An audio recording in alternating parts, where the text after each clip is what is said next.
This is the Altitude Daily Podcast. Everything you can't miss from today on Altitude Sports Radio. Mosher, Lombardi, and Kane. If you're a Nuggets fan, and I gave you a choice, beat the hated T-Wolves tonight, you owe them, or the hated Lakers on Friday night, the Lakers. If I gave you that choice, you get one, but not both. We want both. But I give you one or the other. Which one would you take? That is tough. Yep. That would be tough. That would be a Sophie's choice. Well, let me start by saying again, any practical fan, any competitor wants both. I get it. Yeah, shut up. That's not the question. But if listener. you only got to win one, which one would it be? Like, what's the question? If you say Minnesota, I get where you're coming from. It's like there's only so many jabs to the face you can take from those guys, right? Jab, jab, jab. You're like, okay, enough. Yeah. They're a division rival. And here's another stat. No two teams, listen to this one, have played each other more often than the Nuggets and the Minnesota Timberwolves over the last 3 years. They've now met. This will be their 23rd meeting. Because they're in Division 2. In Division, and they've met in the playoffs for 2 consecutive seasons. Because they did that with the Lakers, but they aren't in Division. No two teams have faced off against one another over the last 3 years than the Nuggets and the T-Wolves. They have gone back and forth. And guess what? They've met 22 times. How many games has each team won? They've played 22 times over the last 3 years. It's pretty close to 500. 11-11. Yeah. Yep. So you got that. You got that element. You got your division rival. And I will call the Minnesota Timberwolves, even though OKC's leading the division, I think Minnesota is the rival. By the way, if Minnesota wins the game today, they take the regular season series. Yeah, they take the series. Right now it's 2-0 Minnesota. I'm still taking Lakers. I Okay. just think the added thing of getting a game up on them in the standings is too important just to give away. So, yeah, I'll take the game that counts for basically 2 as opposed to 1. Now, emotionally, Vic, if you just said straight, like, who do you want to beat more, standings aside, it is I'm torn because I don't want Minnesota to continue this sort of stretch. I have a feeling emotion will set off a little spark tonight when you see Anthony Edwards, Jaden McDaniel. It'll spark some emotion. You may change your tune. It always does. The Altitude Daily. The Morning Sprint. You, last night on our show thread, basically talked about how nobody gives a crap about what happens in overtime or shootout, but you're the same guy that says that ties in football are stupid. So did the Avs and Wild tie last night? I'm missing your point here. I texted. I said I didn't talk about ties. I talked about how the only thing that matters, and I have done this the case quote, study. and I quote, all right, shootouts don't matter. They fellas. Just get to OT and your work is complete. That's all that matters. And I said, so points are 2 for the Wild after this game and 1 for the Avs. That is 100% more. 100% more points. I've done this case study so many times on Between the Pipes. I haven't done it in like 2.5 years, but I went back and I looked over about a decade's worth of NHL standings. And it turned out that the teams that had the most overtime losses in the regular season, like 85% of those teams made the playoffs. So what that tells me is just get the point, and that's fine. You've done your job, especially second leg of a back-to-back. The Avs getting a point there, that is the big check mark. You went there, you got into your hotel at 4 o'clock in the morning. The easiest way I can put it is this. The Avs lost a total of 60 hockey games in the 48-point season. 60 hockey games out of an 82-game season. You know what made the playoffs last year in the Eastern Conference as the 7 or the 8 seed? 91 points. If you had 91 points, this is how worthless the extra point is in hockey. You could literally lose 72 hockey games in an 82-game regular season and still make the playoffs. That's how worthless the extra point is. You could go 10, 0, and 72, and you would make the playoffs as either the 7 or the 8 seed. So when you ask me if the extra point in overtime matters, it doesn't freaking matter. They did their job, man. So all these people, Mackenzie Blackwood found his weakness. It's shootouts. Bummer. You know what don't happen in the playoffs? Shootouts. You know what doesn't happen in the playoffs? 3-on-3 overtime. And by the way, you want to ruin that for me? Just watch the Minnesota Wild play 3-on-3. Yeah, I was going to get to that. What a joke. The Altitude Daily.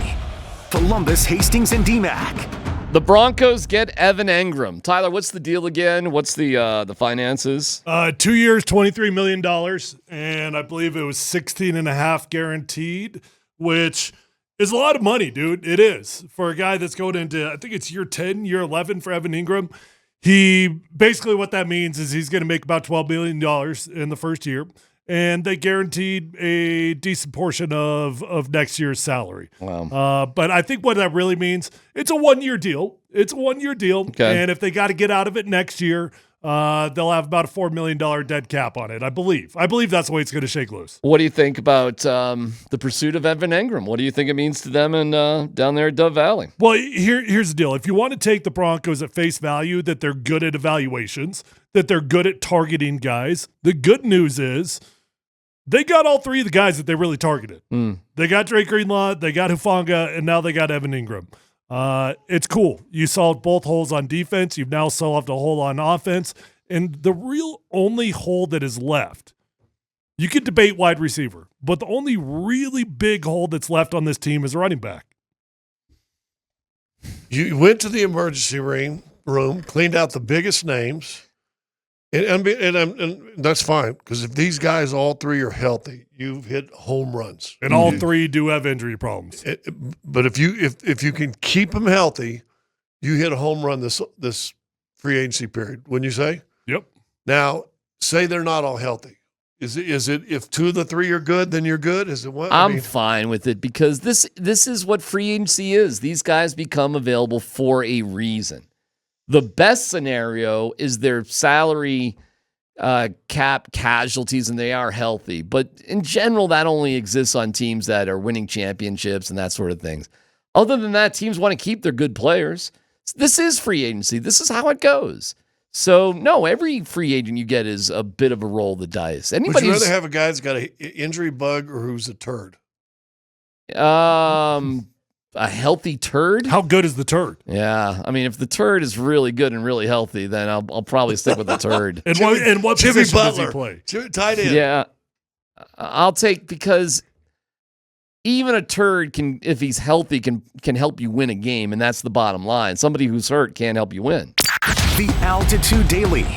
Kretman and Lindahl. All right, so this brings a question, and I don't have a problem with anything he's saying. The Niners are stripping it down to the studs out there, it feels like, and trying to get their younger guys involved, which is probably a good move.